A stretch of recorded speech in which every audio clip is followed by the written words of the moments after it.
Tavern. I am delighted this evening to have Benonai joining me, and we are going to talk all things Pantheon and also about the fabulous fan fiction that he has written. I highly recommend everyone going onto the Pantheon forums and checking out in the fan fiction section his stories. They are a really enjoyable read. So, without further ado, I'd like to introduce everyone to Benonai. Welcome to the Terminus Tavern.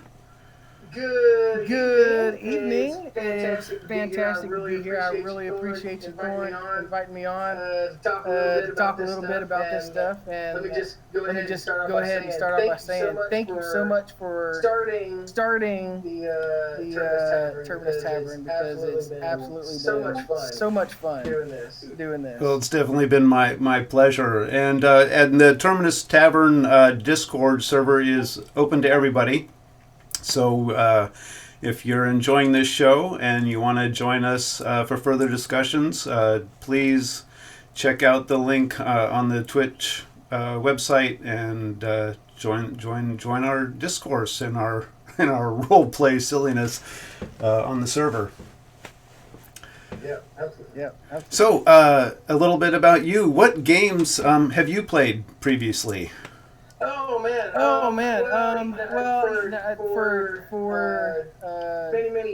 many years, I was strictly console, and it wasn't until one of my buddies back when I was still a teenager told me about EverQuest 1 and how fun it was, and I went over his house and we played it for a little while, and I was like, dude, this is awesome. I was like, because at that time I was kind of big into JRPGs. I was really big into the Final Fantasy series. Obviously, that was the time.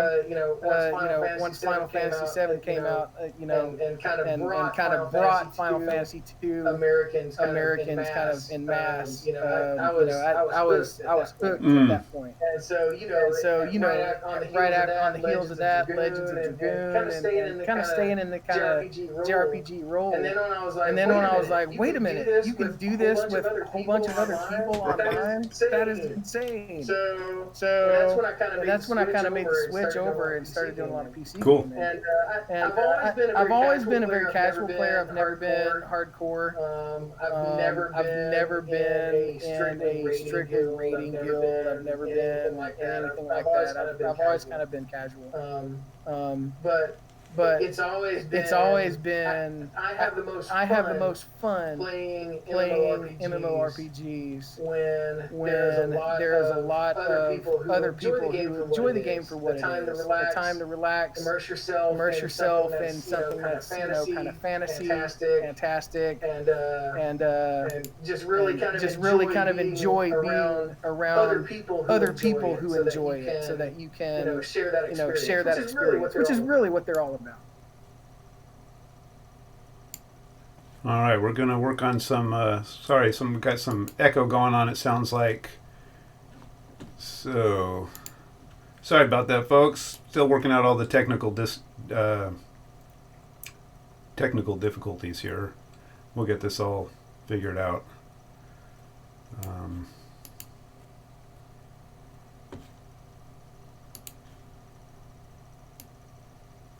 All right, go ahead. Talk a little bit. Testing 1 2 3. How are we doing? Are we still got a big echo? Okay, can't understand what you're saying. Let me make sure that it's not on my end.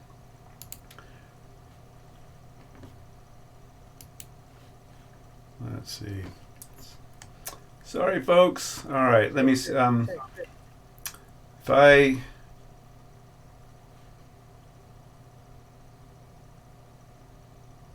All right, yeah, my noise suppression seems to be working properly on my end. All right, I know what I'll do. I will. We could try that. Is that better? Testing 1 2. Is this better? Oh, actually, yeah. Okay. Well, shoot. If he mutes his Discord, I'm not going to be able to hear him.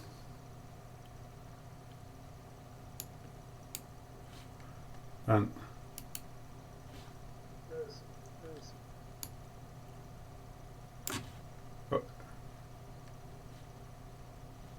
okay, try again. All right, test 1 2. Test 1 2. Test 1 2. Test 1 2. How's that? Can you Oh, he's still echoing. Shoot. All right. All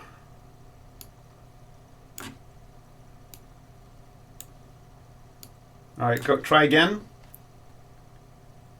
No. 2 3. 2 No, 3. no. All right. Shoot, man, guys, I'm really sorry about this. This is my fault. I have to figure out. I know what I'll do. Let's try this. Okay. Whoop.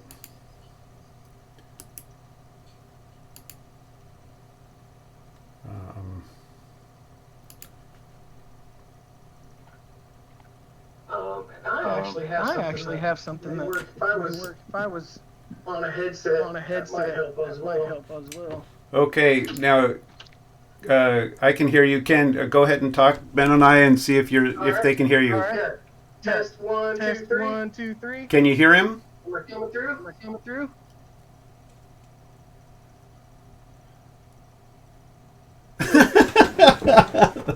Yeah. Well, I should probably get more drunk. So go ahead and talk again. And checking. Test 1 2 3. 1 2 3. 1 2 3. 1 2 3. Is he echoing still?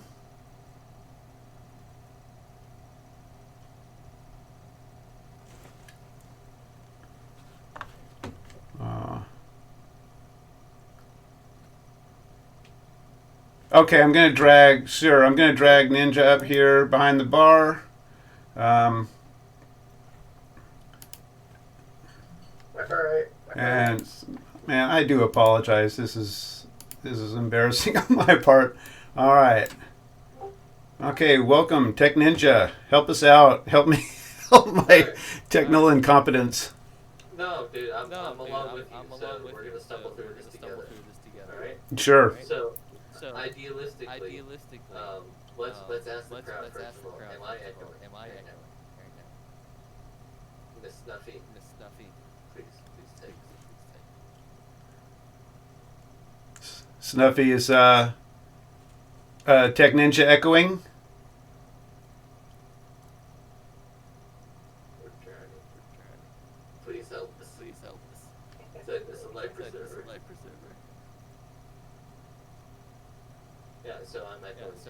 Okay. So this is a reproduction of the audio from unfortunately your side. So in some way, shape, or form, you're double recording. Okay, let me try this. Yeah. Okay, go ahead. All right. Hello. I can hear you. Go ahead and talk and I love bakers from Bacon cheeseburgers sound fantastic. All right. Does the tavern serve bacon cheeseburgers? We're still echoing. Oh, they're still echoing. Oh man. All right. Let me do this. I'm gonna go to. It could be picking up speaker sound on your side too. Exactly. So I'm gonna go to headset. Yeah, if you went to headset, that might. Give me 1 moment.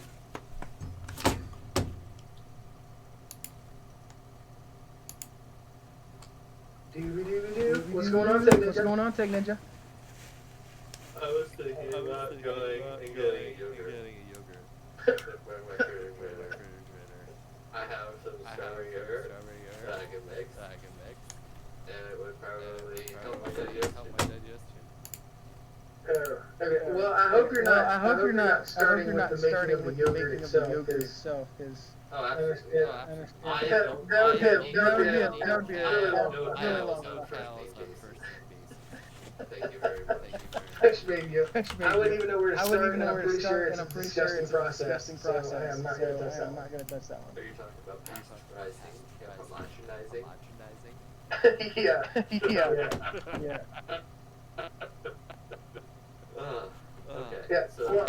Well, I have some family up in Wisconsin that have owned a dairy farm for years and years. So I have to do a shout out to those who like non-pasteurized milk. Oh. I know there's some of you out there, and I just want to say what's up. The raw milk. That's pretty That's I have to apologize. By the way, I've misspelled your name like every single time I typed it. I put an L where there's supposed to be an I at the end of your name. Like every time every time. Every time. I'm so sorry.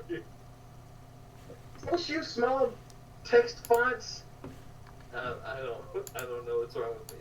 But by the way, you're wrecking it right now with your stories, owning it. We got to get more viewpoints. We got to funnel in more views. Hey, well, I took a real big break after the last story that I threw out there. Yeah. And I've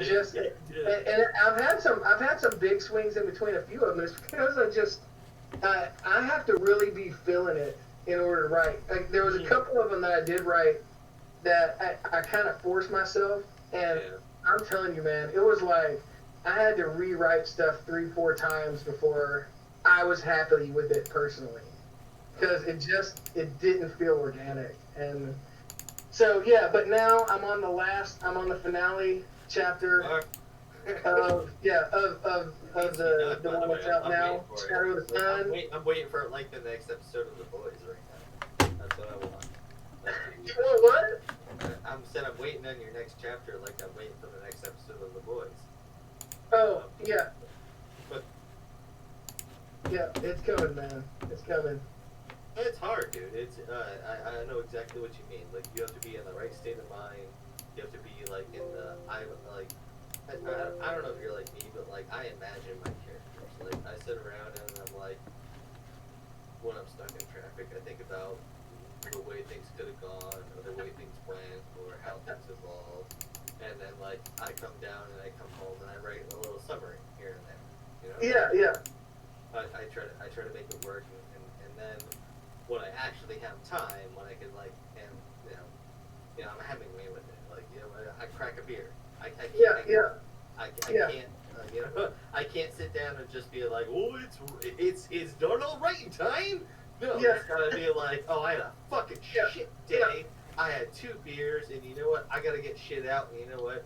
People remind me of these people that I'm writing down right now, and I edit it out. And I'm planning on killing them off. All right, guys, I'm going to have to stop this. Well, mine. I fixed it? Builds because if my own fault. I have like 3 different jobs that I'm doing right now, and I'm tied up in a lot of other stuff too, extracurricular stuff. I have a 12-year-old daughter that's in volleyball and a sport every time of the year and all that kind of stuff. So my time, like I'm just waiting patiently all day long until I get everybody to bed, and I'm like, I finally get to sit down and write.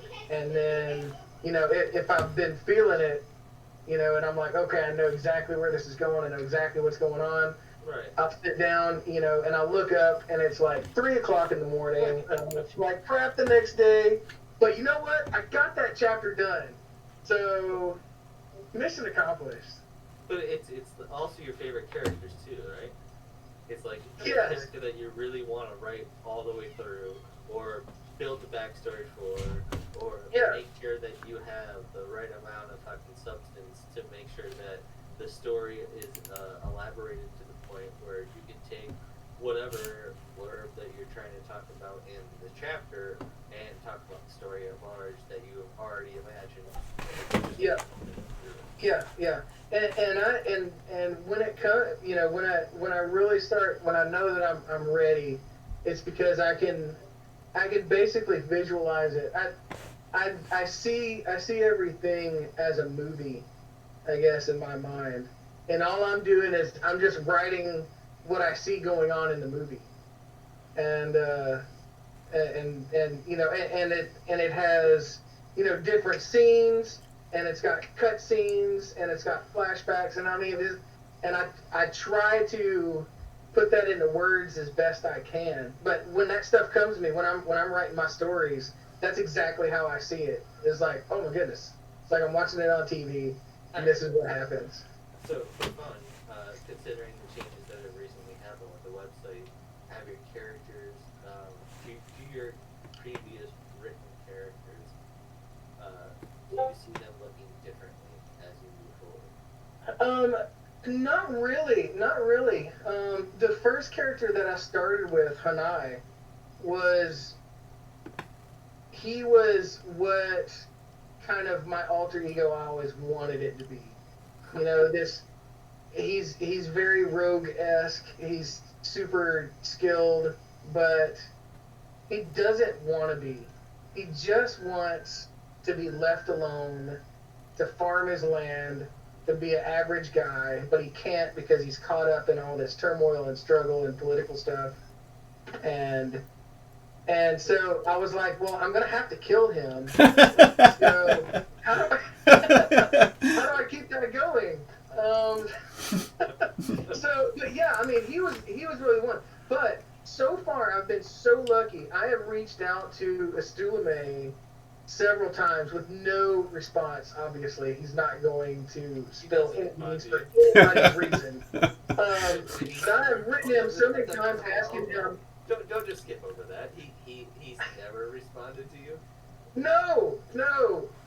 My No, God. so I actually changed tactics. I'm calling him out on the website. Did it happen? Did anything come through? Like openly on the website, I'm calling him out. I'm saying that he is working for the man. He's working for his own fast. They don't love us. They don't. Oh. And so yeah, I'm trying to goad him into responding, and it hasn't worked yet. But yeah. I'm still waiting for it to happen. I'm still waiting. But anyway, I reached out to him several times because I wanted to go in a certain direction with Red Raven, which I'm writing about now a little bit. And I wrote him, and I was like, can you, I know I don't want you spilling any beans or whatever, but is it something that you are going to be publishing more lore on? Because I know that it's, by their very nature, it's very shady and hazy. I just want to know if you're going to blow me up so I can go in a different direction. They have nothing concrete to provide, so they're not going to... And I think that may be part of it, yeah. They haven't quite worked out all the kinks, all the details, and everywhere that they want to go with it. They have kind of a course outline. But, yeah, so I wrote him about that, because if that was going to happen, I was going to pick something other than Red Raven and go with, or make something up myself. But so far, nothing that they have come out with has blown up any parts of any of my stories. Yeah, alright, well, if they took away hymnals from Paladins, and, I wrote, a very good back and forth dialogue, at least I tell myself that one. I thought I wrote a very good story, but I was talking about this person and that person, and I thought I depicted the way the spells are gonna work. And I fucking deleted that shit off the page. It's like, dude.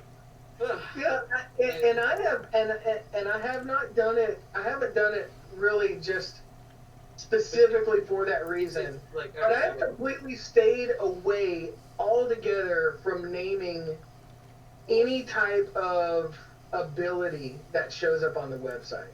Yeah, no, I have hinted to things that you could potentially say, oh, that might be this, or oh, that sounds a lot like this ability. But I have not called any of it out. And it's partially because for that reason. So, I mean, I don't know how you go about writing, and, I know we've got like a handful of viewers here, but like I'm gonna be like major spoiler. Like my Faith and Family is written. It's written all the way out. I just have to know how the individual people walk through the story that I want to tell. That's all the way written out. So one of the major things that I do when I want to write my characters through the scene is I go to the lore page or I go to the class page and I try to see how things fit in. One of the major things that I wanted to do prior to this whole website change and everything like that is I wanted to show how Paladin leaves the faith, right? So I wanted to show how two individuals who are twins, who are brought up the same way, who are in the same arm of tragedy, to get themselves moving forward, and that like one doubles down with the cleric faith, and another abandons the cleric faith. That's the whole idea between twins of power, right? Yeah. But they sort of robbed half of all my story power in the last, like, what is it, 72, 82 hours that we were talking about. So, I've had, like, creatively, I messaged Derek about this. I'm like, what do you do? What do you do when, like, the rug gets pulled out from underneath you? And he said the same thing you did. It's like, I don't rely on someone else to be my foundational story point, but we're writing fan fiction here. Like, yeah, I know. Yeah, and yeah. Yep. So go ahead. I'm sorry. No, I was gonna say that is so true, and I've been so worried because I'm not living in current times where there's not a whole lot of lore about where the game currently is. You know, there's not a lot. You know, you have little snippets of this is kind of what's going on now. But most of the lore is about stuff that's happened in the past, obviously. And that's where, you know, all of my stories are living right now. And so it would be super easy for them to open something up immediately and be like, oh, and the Red Raven was tied to, you know, this particular race and it was working for them. And I'm like, well, there goes my entire story. I have that fear. I do. Yeah. I still have that fear. Yeah, like your stories are genuinely more character based, and the surrounding areas don't rely so much on what I'm trying to pull in, which is a lot more setting based. You know? Right. And yeah. Exactly. Even that they robbed from me. The main area in which Faith and Family is taking place is a no-name village in the middle of the steeps. Well, guess what? The steeps don't exist anymore. Exactly. Yep. So. Yeah. So I mean, I'm sure every time they say something like, "Oh yeah, we're going to completely revamp this zone and redo it," you're like, "Oh, are you kidding me?" Yep. That's where I'm at. Like, I'm trying to figure out whether or not I rewrite my characters and the story to make sense in what is currently presented and sort of limit the intrigue that's specifically directed towards the lore, or do I just go full hog and do I just like recognize in small sentences here and there and be like, yeah, by the way, like everything before this particular sentence, it doesn't matter anymore. Like I'll be a creative way to be like, and the enchanter cast a spell and nobody knew things happened the way they were before, and the rogue almost died, and the story is different this way. Like, yeah, we just carry the story on however we need to, or do you really turn around and be like, and everyone died and nobody matters and the story is awful. Yeah. Yeah. No, you don't want to do that. There's a reason why they have the edit function on the forum. Yep. Right. You go back. Yeah. And you're like, and the symbol of Transalt, I mean the symbol of. Yeah. Just take that mess right out. Yeah. Everybody needs a good reread of their stories anyway every once in a while just to keep it fresh. So, yeah, you go back, oh, yeah, that's not there anymore. Let me take that line out and replace it. Yeah. No, dude, even so, like pulling it like 8 levels back from our fun conversations tonight, and I've been having a few drinks, so forgive me for exfoliating the conversation Cheers, by the way. Just I really enjoy the idea of like, dude, people read what we write. Like, that's crazy. Yeah, Like, yeah. like it's amazing to me that like people are like I've never had like I don't have like any fans anyways that come up to me and be like, dude, I love Kobe. I love what you did with Villain over in the third chapter. Like nobody does that to me at all. Yeah. And I don't expect them to. You got to wait till the Pantheon happens. Other people who will click on the link that tells my story, and Right, yeah. that's like I think about that when I go pee at a urinal. Like I just like I'm pretty cool. I've got stuff going on for me. Well, I mean, it really is something, and I try really hard not to think about that, because I don't want to turn into somebody that's writing for somebody else. Because right now I've gone back. I do music. I like to play music. So and I've written a lot of stuff too. I hate going back and listening to old recordings of stuff that I did. That at the time I was like, oh man, that's awesome. Okay, I understand that feel. Yeah. But in this, for some reason, as I've been doing this, I've enjoyed going back and reading my own stories. And they're like, oh yeah, I forgot that I put that in there. Oh yeah, that's kind of cool. Maybe I should play off of that later on. And so it's kind of been nice for me just to read it. And so I don't want to push. I want to push the fact that there is a fan fiction on the forum, because I think it's important for the community to get more into the lore of the game. And I think, and especially in this game where there's going to be a bigger attention drawn to just being in your own character and thinking about what your character does, because they got the whole perception system, and it should be a big part of the game. They're spending a lot of time on it, and you should enjoy that aspect, and the community is not used to that. And I think that the fan fiction section and kind of bringing up some of that lore and talking about it is a good way to get people engaged in it before the launch of the game, so that they can really enjoy the perception system even more. Exactly. That's a really good point that you make.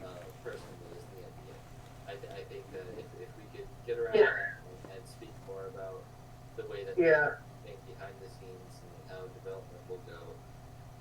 But all things considered, I agree with you 100%. That's what I've been, and this is truthful. I do it the same. How many people we have? Hold on, let me take off my glasses. I took off my glasses. But, all right, so 2 people. Two people. This is our best fans. This is our best show yet. This is great. See there? It is our best show yet. This is great. No, even so, like we deal with the fact that it's a particular breed of people who want to play a game like Pantheon, and there are people who are invested in the success, like we are here just bantering on a Friday night, and we hope this to become something that's a regular thing, and to involve the people who are around us, because it's quality even for us silently speaking to each other, right? Yeah. And we see the value in the way that the developers are even the way that they have well, hold on, wait 1 second. There's still just 2 of us. We're all in our NDA here, I think. Yes. Yeah. Yeah. So we're ready for testing at this point. That's the best way to put it. But you bring up something that Ready for testing. The community is finding their niches. Each individual is reaching out to the community at large and trying to make minor communities and things like that. And it's a fantastic thing to watch. But I don't think that people will necessarily, and this is where this conversation started, I don't think people will abandon Pantheon. I don't think people would. I think at this point Pantheon is like truthfully, even at the small team that they have, it's not the same thing as like the mega conglomeration of Ashes of Creation or whatever it is. Yeah. You know, that's Yeah. they have a different goal. They're the jack of all trades. That's not what Pantheon is. Pantheon is trying to do a specific thing. Yeah. But you bring up. But you know, in that same vein, though, it's not even the way I see it. You know, listening to Brad speak on kind of the tenets, what he was trying to do, reviving kind of that feel of EverQuest 1, is the fact that it's not all about the game itself. And so that's another reason why I think if alpha drags out, beta drags out, this game is years and years and years, it still is not going to drive people away, because the people that are excited about this should be the people who are not just there for the game itself, but for the relationships and the community itself. And so that's why when I posted that original post about Terminus Tavern and having some kind of tavern-esque place where the community members didn't have to sit around and argue about when, pre-alpha 5 is going to start, and do you really like the new textures on the gnome? Because although that's important to the game aspect of it, this game is not just a game. This game is a community. It's a world, to borrow Brad McQuaid's kind of thoughts on this. It's not just building a game. It's building a world in which has different factions of people who like different things that become communities in and of themselves. And so they form bonds that go beyond, hacking and slashing. They get to know each other. Even bonds, but rivalries too. Yeah, and rivalries, absolutely. I mean, you find people that you really don't like, and you find people that you really get along with, and you get to know those people, and you can talk to them on a personal level, and you can engage with them. And yes, they can play the game with you, and it makes it more immersive, and it can be more fun because you're playing with people that you know and that you like, and so. But just having that community, I think, is super important, especially for a game like this, because that's what the game is founded on. Is we need to have a community of players that have an interest in, either wrecking each other or building each other up. Either way you want to go with it, but they have a real life interest and commitment to what's going on surrounding this game. That's absolutely how the game crowd is. They do before they even consider any type of when they consider the thing, or AKA not substantially or if some sort of programming matter is broken, they don't turn around and abandon post. They try to make it work. That's how it is. Hey, I have to bio a couple of seconds here, but I've been watching Thorn Deep listen to us for a while, so I think that everything has worked out. Is that right? We don't echo anymore. Yep. Just bantering for 20 minutes about I forgot we were even broadcasting. It's all good. I what actually ended up happening is that for some reason my mic went mute. so the echo may be back. But now you can hear me. So we'll find out shortly. Yeah. But you guys both, in talk of community and sort of what style of game Pantheon is, you bring up something that Ben and I were talking about before the show, and something that's really I've been thinking about a lot is, for folks that aren't used to this gameplay of Pantheon, how do we onboard them and bring them in and show them, the joys of making that community, that is so important to the game and that brings, makes it such a powerful experience. I'm going to go with open the gates, close the gates. What do you mean by that? I'm going to say that everyone's in, and you play the game for 2 weeks, and then no holds back. Then slam the gates closed, be like, oh, why didn't you subscribe? That's basically how I feel about it.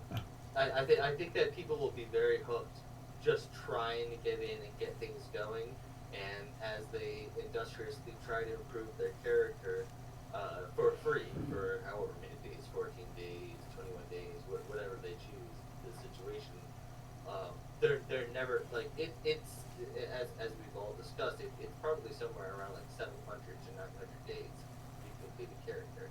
So you should be hooking them somewhere around 14 days to 21 days to get them into systems that allow you to enjoy playing the game. So somewhere around just the beat, just the it should be free to play up to that point. That's what I think. Wow, that is so much more high-minded than my response. Well, you really know what you're talking about here. So I'm going to give a dumb answer to that, and so we can compare how much more smarter Ninja is than me. So There's no wrong answer. Would be, hey, this game that I'm playing is super cool. You need to jump on here and play it. That's the way it was originally, and I think a lot of times nowadays that's the same way it is too. Like I started playing. What is that game? See, I can't even think of it now. I recently started playing a game on PS4, and I had no want to play this game whatsoever until I had a buddy of mine come to me and he was like, "Hey man, you really need to try this out." And I was like, "It's Fallout 4. It's Fallout 4." And I was like, "Well, I mean, I guess so." And so, I go down to GameStop and I'm like, "Well, let's see. If it costs like $30, I'm not playing it." And I get there and they've got a used copy and I'm like, "Okay, great." And so, you start playing. I'm like, "Well, it was a lot of fun. I do enjoy this." And so I think that's lost a lot of time is once you get a community who enjoys the product, it kind of it is a merchandising side. You get somebody who really enjoys something, they're going to want to tell other people about it. And no one is going to convince anyone that something is good better than the people that they know and trust. And so I think if people get into this and they're like, holy cow, there is a lot more going on in this game than I thought. Look at this, you could go around, there's something really weird over here on top of this mountain. You walk up to it and it starts talking to you and you find out all kinds of stuff about it, and then you can go and track down what does that mean, and there's actually someone you can talk to in the world that can tell you what that means. It's not just something like the chessboard in Butcher Block that everybody's like, why is this here? And nobody knows. Well, you know what? You can figure that out in this game. And that is going to be exciting to some people. And some people are going to be like, dude, this game is way different than anything you've ever played before. You really need to jump on here. And so that's what I'm hoping for. I really believe that's going to happen as well. I think the word of mouth, it's going to take time, but I think the word of mouth around Pantheon is really going to make the game grow. I'm right there with you. I've been a strong believer of that as well, that, this core community, I mean, already we've been talking the game up. I'm sure if you're like me, talking it up to everyone you meet, everyone you know, and they get sick of you talking about the game. It's not even come out yet. And so, yeah, as more and more folks get a chance to act, or all of us get a chance to actually experience the game and talk about it, that the community will grow even further from that. Yeah. Yeah, and a lot of that does have to do with that, which can segue directly back into, what we were kind of talking about when we got here, for me and Ninja, which is the fanfic section. So I have a cousin of mine who does not play video games, ever. But she does love to read. And so I called her up one evening and I was like, hey, I started writing some more short stories because I have written some other short stories in some totally different veins. And I wrote her up because she's usually a pretty good critic for me. Wait, and so I wrote her up. That's not fair. That's not fair. You're an editor? That's not good. No, I have an editor too. I can shoot you her email and maybe she'll look your game. She'll get out her red pen and mark up your documents. No, so I sent it to her and I was like, so this is, I don't want to give you too much backstory on the game. If you want to see it, you can go, here's the lore page. I think I sent her a link or something like that, just in case you want to get a better idea. But I really want to see if the first story that I wrote here could stand on its own. All right, forgive me for stopping you, but do you ask her for grammar, tense, or do you phrase? What are you asking her for support for? Because I'm being honest with you. I have an editor too, and I've turned around and I've been like, make sure that the shit that I'm saying makes sense, phrase-wise. Like from the first sentence to the last sentence, I'm not going off with random theirs combined with I's, right? Like my tense is supposed to go correctly, my cadence is correctly. She hates the amount of alliteration that I try to put in my fucking story. I love my alliteration. I love it.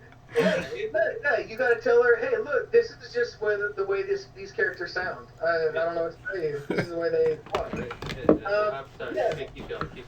So yeah, I absolutely do, allow her to go in there, and she usually doesn't ding me too hard on grammar mistakes, because I'm pretty hard on myself when it comes to grammar. Sure. I've loved writing ever since I was in high school. My favorite classes were American and English Lit. And I was like, oh man, I want to be an English teacher when I grow up. I want to teach Lit in school or in college or something. And then I found out how much they got paid, and I switched to something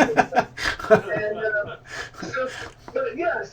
But I mean, I really do love that, and luckily I am pretty decent at grammar, and so I usually don't have too much of that. But I do have her check me on, did I say something stupid back here that doesn't make sense up here? And because that's, especially in some of the stories that I'm doing, and I do it a lot like you were talking about, Ninja, about the way that you kind of craft your story. I literally have had to, and this is kind of the first time I've ever done it this way. Once I realized that when I got to the one story about the fox and the wolf, right? And I realized when I first started writing it, I was like, I can't write all this at once. I've got stuff I want to talk about. So I stopped what I was doing and I wrote out a complete outline of the story. Yes. This happens, this happens, this happens, this happens. And then as I got into that, I was like, well, you know what? I started to get this idea of like this fable. And so I wrote out the entire fable. And then I was like, okay, what can I do to make my story marry up with the things that are going on in this fable, so that you can kind of tie them together. And so, and then once you get done with that, and you're several stories deep, and you're now a full generation, in the story I'm in now, you're actually in 3 generations deep into the story. Yeah. And I'm having to constantly go back to her, hey, did I jack anything up with this? And just not a spoiler alert, but just to give you a little clue, there is in the final installment of In the Shadow of the Sun, there hopefully is a plot twist that nobody has seen yet, that will be kind of fun and exciting, that I have spent so much time trying to make sure that I don't blow it somewhere in the stories already. And my favorite thing about your story so far has been the gradual content that you allowed us to read. Like, it was like a small snapshot, a little bit larger snapshot, a full snapshot. This is the real meat and potatoes, and now you have us hanging. Like, you really do. Yeah, well, and I've done that. You know, that's kind of that's what I like to read. So I am a super big Michael Crichton fan. Always have, always will be. So you read The Sphere somewhere in your early Oh my gosh, dude, I've read The Sphere so like. you and I have the same fucking influence. Holy I have read The Sphere like 300 times, and every time I read it, I'm like, oh my goodness, I can't believe that. Oh wait, I already knew that, but I still can't believe it. Yeah, so I mean, I understand, you know, as I've been writing these, that, you know, I can't give away everything all at once because it kind of makes the story boring as you go on. And so, like, I think in The Shadow of the Sun, it took me like 3 stories, or no, it took me, like 3, 4 stories before I even gave the name of the other guy sitting at the table. Dude, I am I know exactly how you feel, because I have a secondary main character that needs to be taught by the evil character how to be a rogue. At the same time, I need to teach a paladin how to abandon being a cleric and become a paladin. And at the same time, I need background characters to perform a celebration while they're out of place, out of mind, because they're going to be from the Wildwood, involving themselves in human traditions. It's like, and then at the same time, for whatever reason, and this is like again, nobody's fucking listening to this, but one of my main characters is deaf. So one of my other main characters, who really wants to get to know this other main character who's deaf, has to learn sign language. So I have to learn sign language. The fuck? And I did this while pooping. And I was like, this is the great thing that needs to be done with the way that my story needs to be told. And I'm like, oh, Jesus Christ, now I have all these things I have to learn. And the story doesn't make sense if I don't do it. And I feel the disservice of if I don't go through these efforts to make those characters real. And that's what I want to do. I want to make real characters when people are reading my story. Yeah. And I may get the stories wrong. I may get told that that's not good. That's not how people interact with each other. Sure, fine. But I'd rather have real people making the mistakes the way that I tell the stories. Yeah, and that is perfectly fine. And I actually like that. I have not gone out that far on a limb so far to where I have to teach myself another language. Again, just showing me up. You're negative token status. You get on like +1 token status. Yeah, totally earned that 1337 on your handle. I have taken definitely the coward's way out and allowed everyone else to tell me what my story's about. And so, you know, and me and Theric early on, we had discussed a little bit about the lore, and you know how there's so much, and you know it's really cool that we can incorporate the lore into some of the stories, and I mean I feel like it's cheating because I don't have to do any work for that, but at the same time you are you're doing the work to get right. And so, especially like my issues, not nearly as big as learning another language, are I have to write down, like I have a sheet on my computer that has a chronology that I did myself that takes the chronology of the history, the lore of Terminus, and lays down, aside from it, the lineages of my characters and where they fit. How old were they when this was going on in the world? Therefore, they have to be this old when this thing is going on in the world. And you have more bravery than I do because you involve yourself in those historical moments. I don't have the balls to do that, dude. I don't have the balls to turn around and be like, I'm like a character in the DSI Ward. No, I'm part of the frail age. I'm part of like the nonsense of things that are happening while dwarves are getting their crap together. Like I'm deletable. You're putting yourself and being like I'm a warrior, laying the thing down, and you're a fucking white thaw getting yourself through the nonsense and finding your way to Amber Fate. Like that takes balls, dude, and I appreciate that type of storytelling, and that's why I love what you do, dude. It's great. Well, I appreciate that. I mean, it wasn't, I didn't think I would get this far down into the weeds. My thought in writing the very first one of these was, okay, I want to give my main character some kind of tie-in to the world. So I'm going to write about his first ancestor on Terminus. All right. And little did I know that I would continue writing about his grandson and his great grandson and whatever. But I mean, it is complicated to keep all that stuff together. Yeah. But I mean, I still feel like unless Estulame, and you're working for the man Estulame. Right now. That is all propaganda. I knew that I needed that if I was going to do this, I needed to really get into the lore, the stuff that I knew. Unless they did a complete rewrite on the lore, I would be safe at. Dude, okay. But I didn't want to necessarily stick to the inferences of the lore.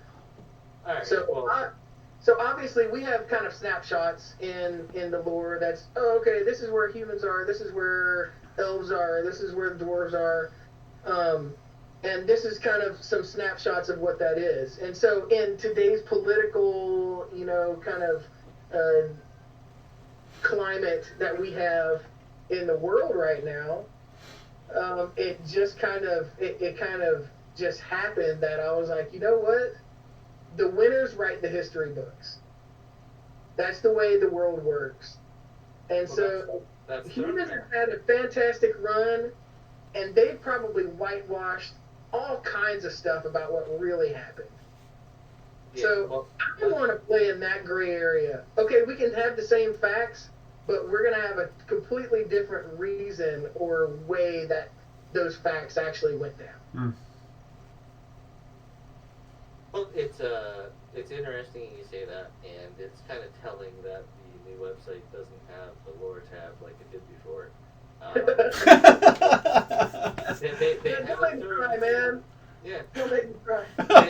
They have a story that they're holding back, and if you're familiar with the most recent Justin Estulame podcast that they did, it's interesting to me to see how that guy, if he's the creator or a lead creator, he lives there. Like, he sees the things that are going on. He knows how things go from A to B to C, and he remembers when there were 1, 2, 3 before there were ABC, and he can tell you where XYZ will be all the way from ABC. But I can tell you, if it makes you feel any better, he's doing it the same way you are. He's pooping, and he's writing stuff down on a tablet, and he's got next to the toilet. And he's like, oh, I got to remember that one for later on. He probably does, yeah, but he gets paid for it. He gets paid for it. Oh, goodness gracious. All right, so I'm going to bring this straight back into reality. Dorothy, I feel this was like a great dry run for the things that we're going to be doing in the future. For sure. So I think we, like I told you in private message, I'm getting a couple of pieces of hardware. I'm hoping that my drunken slurringness will come out clearer once I get the new microphone. Excellent. Well, you're coming through at least really clear to me, so. All right. Oh, good deal. Yeah, and thank you. This is actually, this is exactly why I wanted to create Terminus Tavern in the first place. It's not where I had seen the show go to start, but this has been fantastic. Listening to you guys talk about how you've created the stories and your creative process. It's been really fascinating to listen to. and I hope our two viewers have enjoyed it as much as I have. But so it's all good.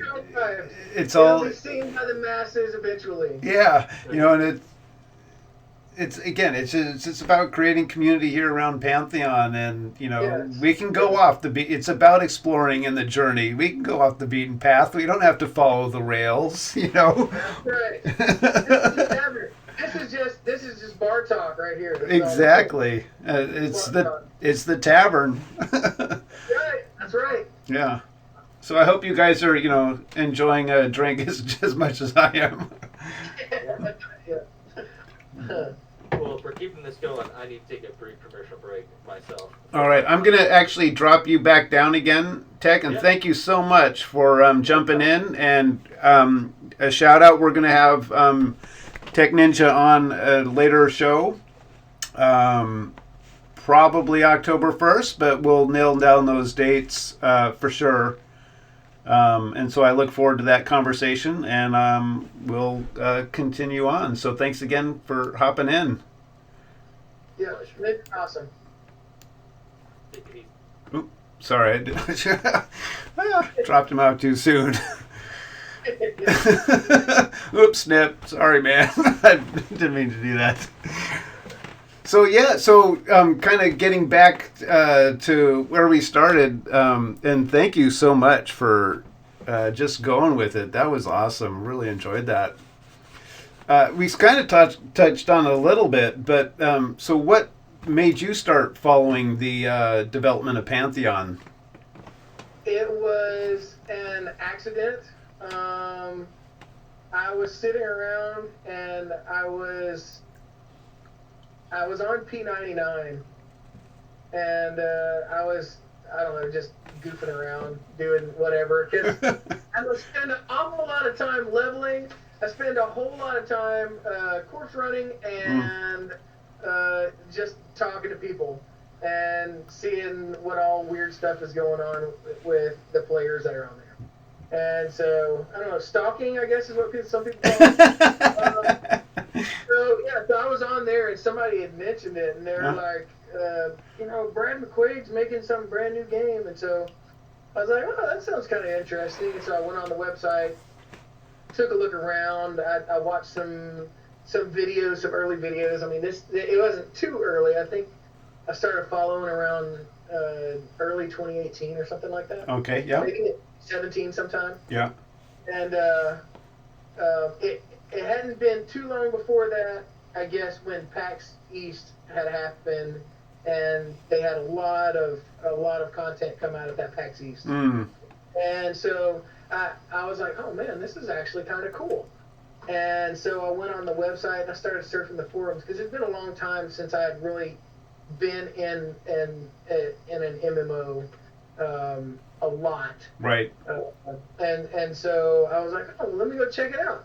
It's just like it was, back in the early 2000s, I'm sure. And so, you go on the forums and everybody's fighting about, that weapon doesn't look right. And I'm like, oh, okay. So I was like, okay, well, that's not going to be me. I am never going to be that person that knows, that if you multiply the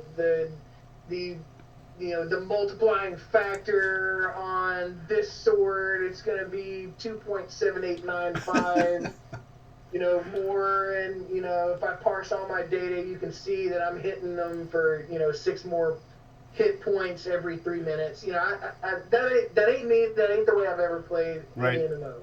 And some of that's to my detriment, because I believe that there's never been an MMO that I played that I actually maxed out a character. I have raided, I have done lots of in-game kind of stuff, but I've never maxed the level of a character.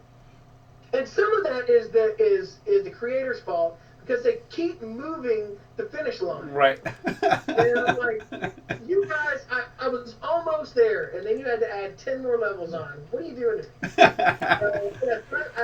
I've never been that character. I like to have a lot of fun.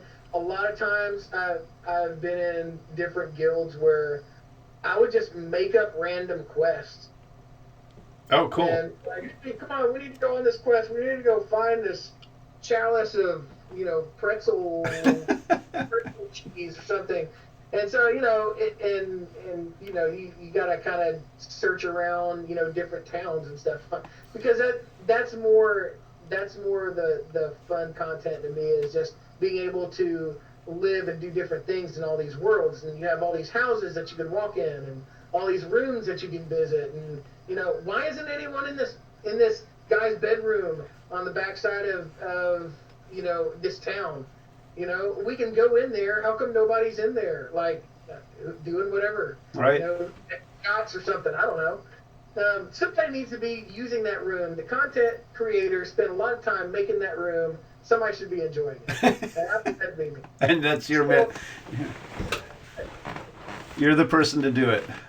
Yes, yeah, absolutely. Excellent. I like to express stuff. So, I was on the forums and I was trying to find my home. And I was like, well, I'd been writing some stories that had nothing to do with video games whatsoever.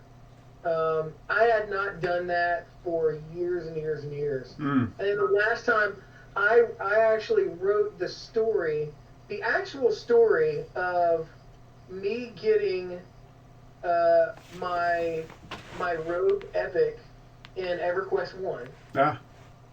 I used the guild members that I had to help me, and I just turned it into an actual story instead of like, this guy did this and then, we said in chat this or whatever. I tried to just take the events and move things around those events. Cool.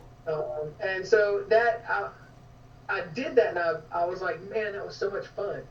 And so starting off on this game, I was like, well, this game seems like it's really in-depth and stuff. Let me go check out the lore. And I checked out the lore, and the lore was very interesting. And I was like, well, somebody had posted something on the forum about, hey, does anybody want to talk about their backstory or something of their character? And so I said, well, you could tell the backstory of my character, but, hey, I'm playing a rogue. And so this is a lot deeper than, just outward appearance of I come from this town or whatever. This guy is shady for a reason. There has to be something that draws into that. And I'm not just a bad guy. I have issues. And, it's not my fault. It's just the system. The system gave me this way. And so I was like, well, if I'm gonna give my character a backstory, I have to start at the beginning. And so first story I wrote was what happened the first couple of weeks after the collision, where humans first come to Terminus. Right. I really enjoyed that story, by the way. Just throw that out there. It really helps to highlight, the uniqueness kind of what Pantheon is trying to do, and how so. Yeah, you're never gonna find a game, and I gotta tell you, man, that was so smart of them to do that. They're like, well, how does it make sense that you have all this stuff here? They just landed in a big chunk of their planet, just mashed up with this one. And so, hey, if I need to add another race, we'll just drop them somewhere on the planet, and we can add a whole lot more content that way, and we don't have to explain nothing. Hey, you want to know something? You got to go find the Dragon Accord. Oh, by the way, you can't read it, so you don't have to wait several years to know anything about that, So, yeah, don't ask any questions. Good luck. Go out and adventure. It was fantastic. It was a fantastic way to do that. And, it weaves an interesting tale and adds a lot of mystery to the game. Just the fact that they're so open about, all of these different worlds around the universe came and they landed here. And you know what? None of the people know why, and I'm not going to tell you. Right. That is just like the best storytelling ever. Yeah, we're going to be totally upfront about it. Yeah, we're just not going to tell you why that happened. And then it's a secret. It's a secret. That's why. Yeah, and then they give us the means to figure it out, Which, and hopefully, once the game launches, that will be, part of the big, climax of the perception system is you start getting to the bottom of some of these answers. right. And to my downfall, I ventured a little bit farther than I had anticipated into lore that has not been released, but that I know at some point will be. Mm-hmm. And I am skirting around the edges of telling my version of what I think is some of the reasons for why the Dragon Accord has not been accessible to everyone, but that there are people who know what it says and they're keeping it a secret for specific reasons as well. And I even went so far, I think I already did that one, to kind of hinting around that I think that some of the characters involved that we already know about from some of the different streams, some of the bosses and stuff like that, there are people out there who are tied into the Dragon Accord and getting some of these answers, why we're here, or at least how it happened, right, and who's behind it, and trying to tie some of those stories into, well, they're tied up in this whole mystery surrounding the Dragon Accord and why these collisions took place.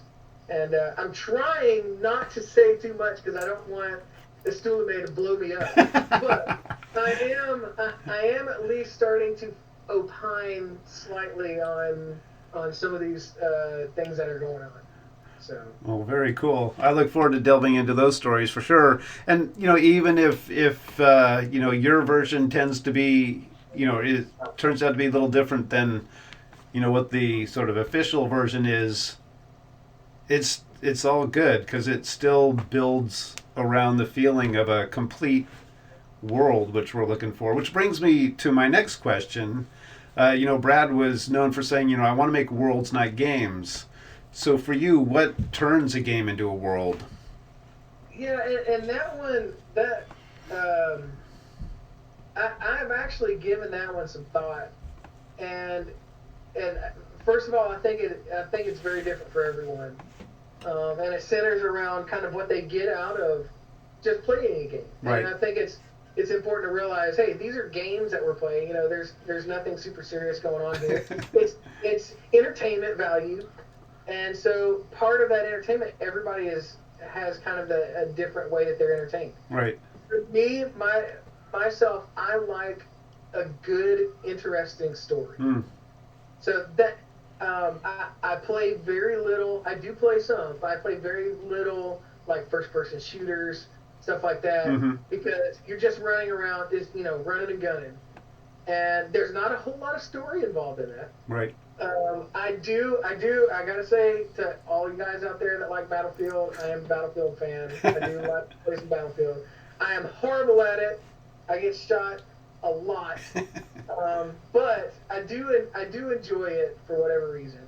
But I don't get into those games too much because I really like a story, and that's what drove me to really get into JRPGs and RPGs on consoles, and then ultimately into MMORPGs.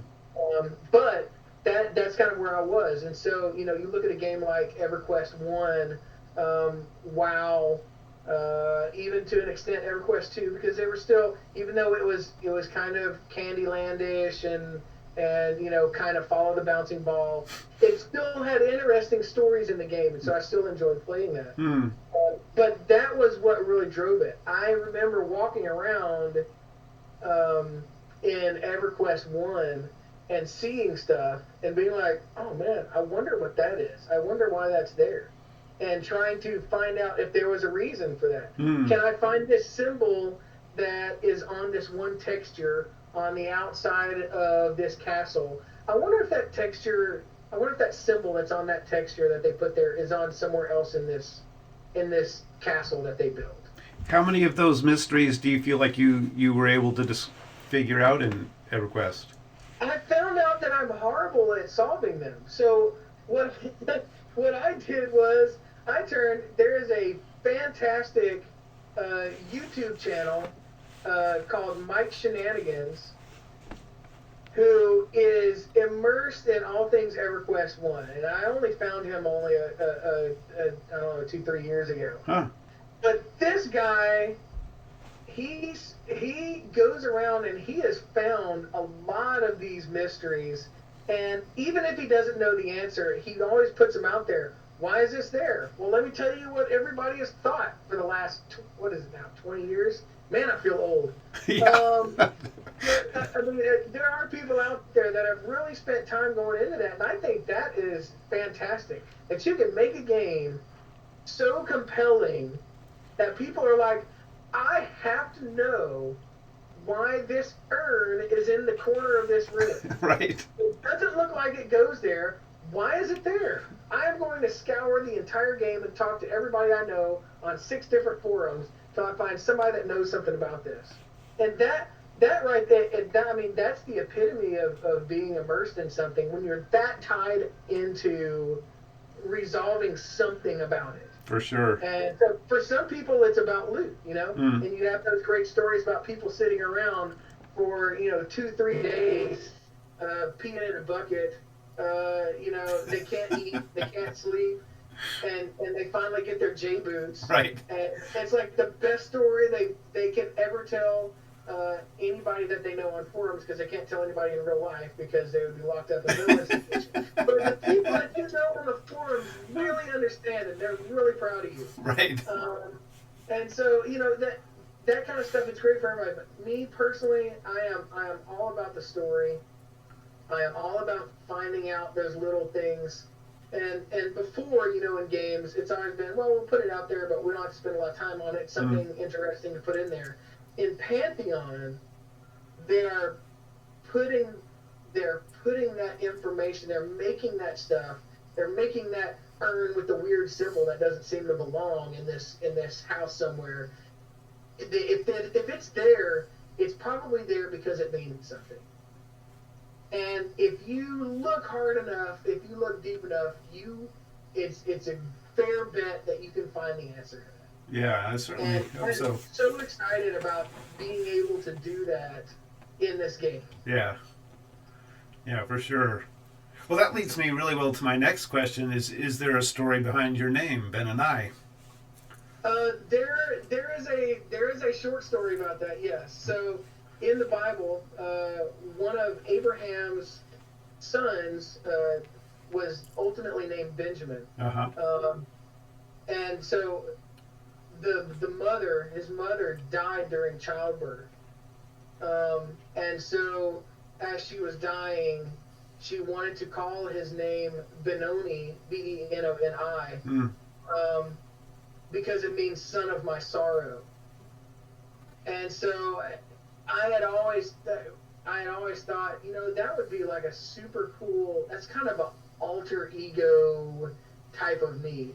Because I am a very laid back person. I do not get upset. I don't get angry. I was a goody two shoes in school and all of that kind of stuff. I still am to a point. And so I am not a rogue in any fashion of the word. And so when I started playing EverQuest, I was like, what's the farthest thing from me? Obviously a rogue. So that's what I'm going to do, and I'm going to be super shady. And so I am going to use this name that's basically still my name, but the opposite of my character. Awesome. And so that's where it came from. I picked that out on my first character in EverQuest 1 back in '99, and I have rolled with that name ever since. Love it. That's a great story. Thank you. Yeah. So I guess then, I'm guessing then that you're planning on playing a rogue in Pantheon? Oh, absolutely. Yeah. I've already bought the t-shirt. All right, nice. Yeah. Hey, as soon as they came out with the t-shirts that everybody wasn't complaining about getting lost or being Right. the wrong side, I jumped in and bought one of those. Fantastic. Oh yeah, yeah. I was really psyched about it. I've been watching all the videos and stuff on the rogue's abilities and trying to figure out the best way to play them and stuff like that. And so far, I really like the way they're building out the rogue. I think it's going to be fun to play, and a great utility character that's not just for dealing super high DPS, but has other functions to Toolkit. their role Yeah. in a group, other than just just DPS as high as you can. There's a lot more to them than that, and I appreciate that. Excellent. What race are you thinking of? Human, of course. Oh, yeah. okay. All right. Oh, absolutely. Yeah. So my character Benonai is obviously going to be a descendant of the characters that I'm writing fan fiction about. Right. And so they're following kind of the human race there, and I that was the only reason why I picked the human race to follow through the Deicide Wars, because that's who I knew my character was going to be at release. Oh, very cool.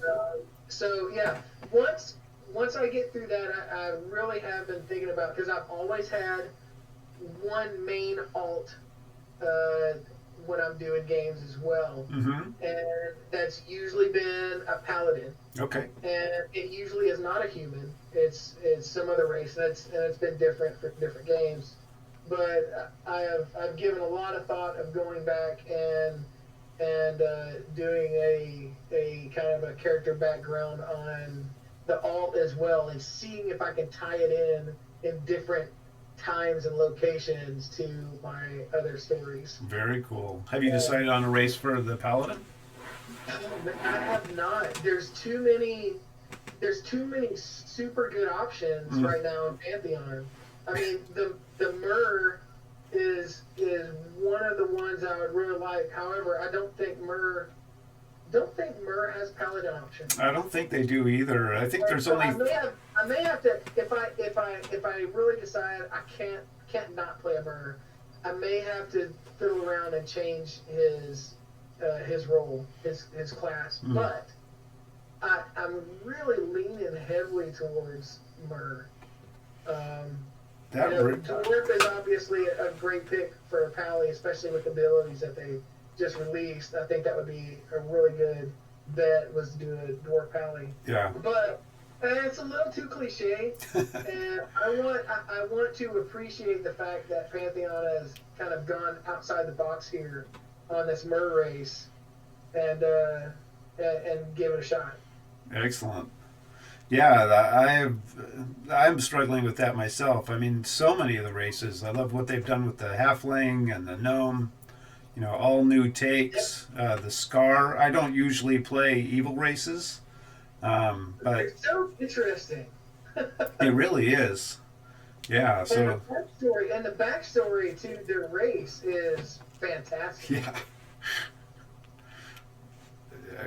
They were so evil that the bones got pushed out of their face. Yeah. Oh. Yeah, they're just going to torture you. Right. Because they like you so much. Yeah. Yeah, I tell people, that makes me think, I don't know if you're familiar with the show Firefly. Yes. But the Reavers. They make me think of the Reavers in Firefly. Absolutely. Yep. Oh, man. So, let's see, sort of answered a lot of the other questions we've gone through here, which is excellent. Are there other aspects of the Pantheon lore that intrigue you that you may be writing stories around? Oh, there are. They're tied into some really super gray areas that I don't know if I'm comfortable writing about it yet. But the Ginto, I would love to write some stories pre-Deicide War about the Ginto.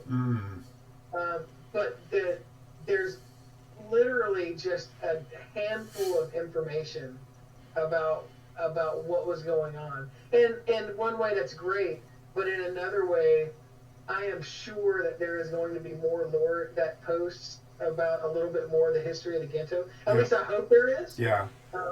And so I'm really wary of starting to write a whole bunch about that, and then they come out with the lore and it doesn't match up anywhere. And although hey, it'd still be a good story. I'd still like the story. Yeah. But I don't know. I'm really scared about my stories not having longevity in the game. And I know that's going to happen at some point. It's hard, especially if you're doing a years and years MMO that's going to have legs to it. They can't help but step on their own toes. And at some point down the road, any MMO, they're going to step on their own toes, and it's going to just be what it is, and it's fine. But I have at least wanted to do stories about stuff that I have enough information that I know I can play around in those gray areas. Right. Where nobody cares about what Avendir was doing the night after Haven Song fell. I don't think they're ever going to release lore about that night. I feel super safe about writing about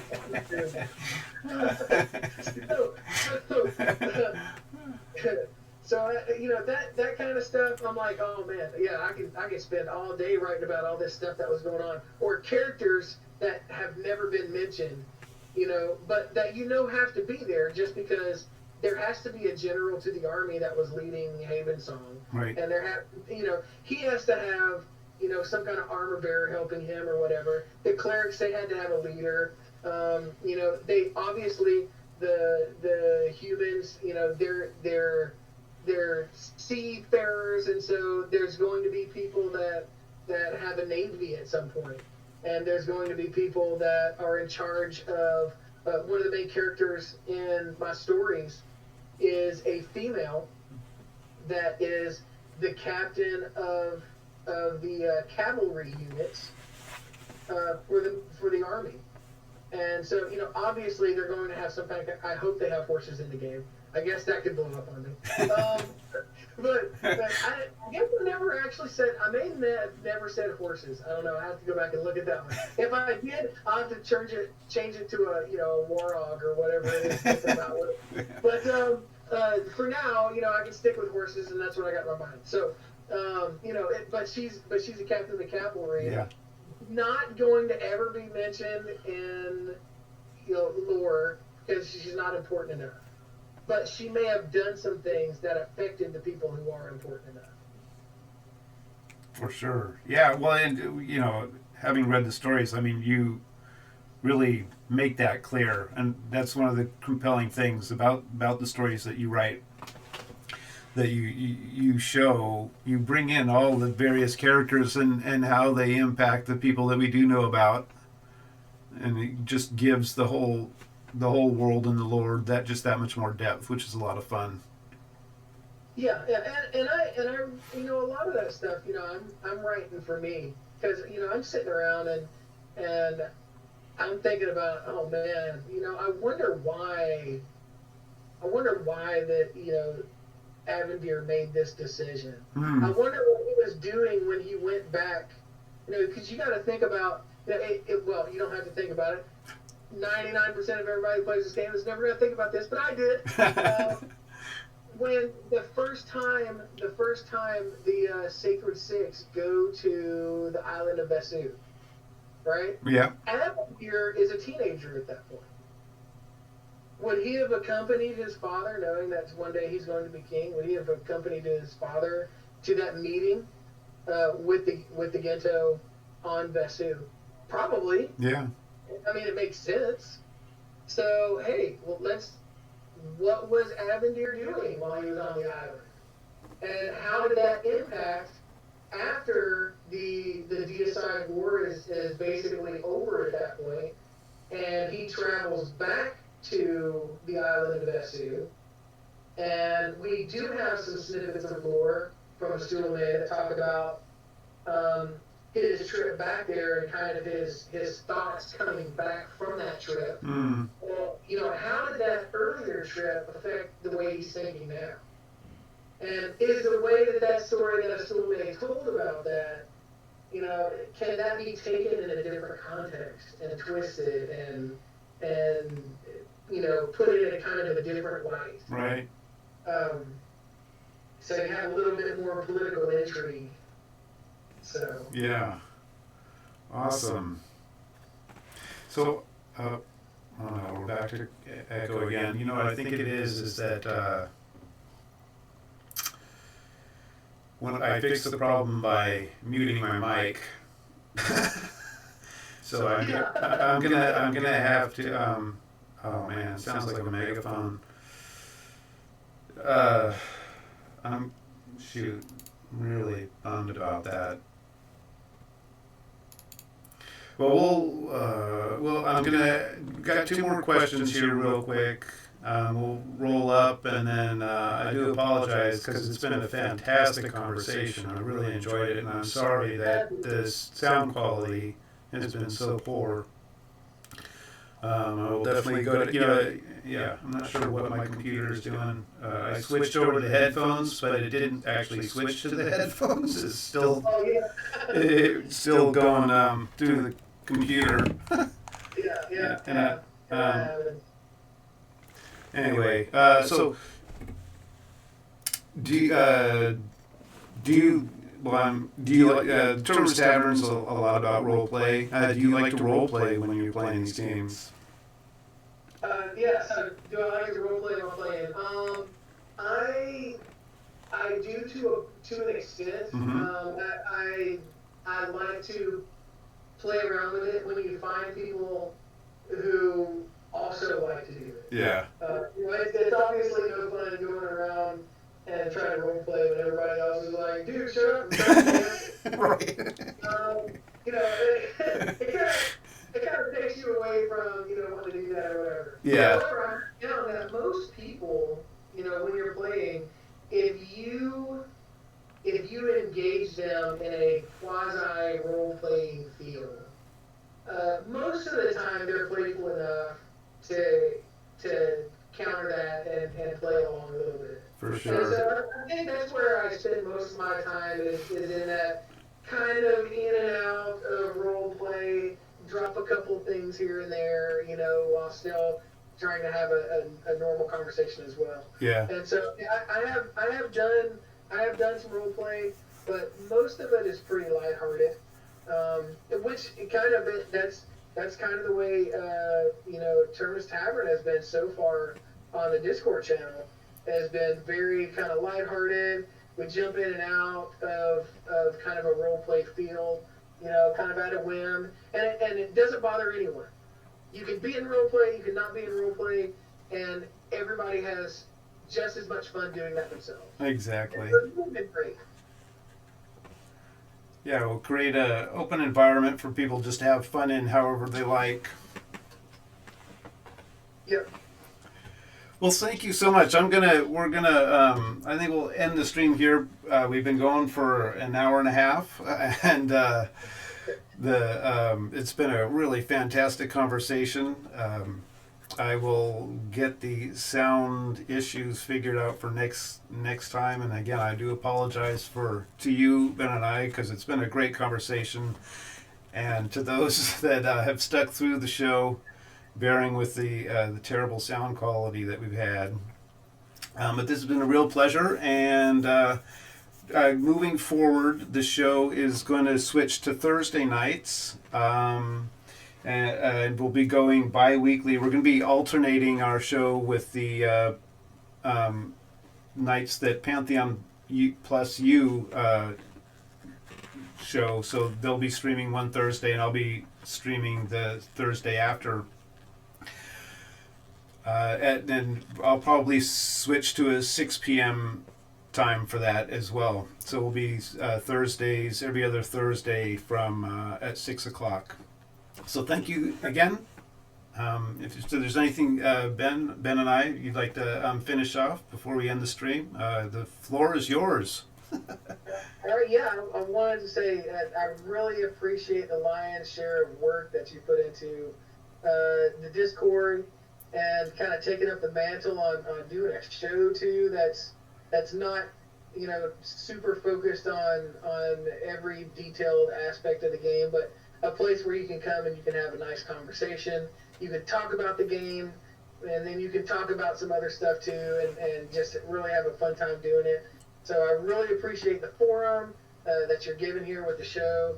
I really appreciate the Discord channel. I think everybody needs to get on here. And to finish it up here, I want to say, Estulame, I'm telling you right now, you don't answer me. You've been called out. I'm going to continue this revolution against the leaders of Throne Fast. And we will be coming for y'all. I just want to lay it out there. Excellent. All right. Well, have a great night, and take it easy, everybody. We'll see you in 2 weeks. Thanks, Thor. You bet. Thanks for coming.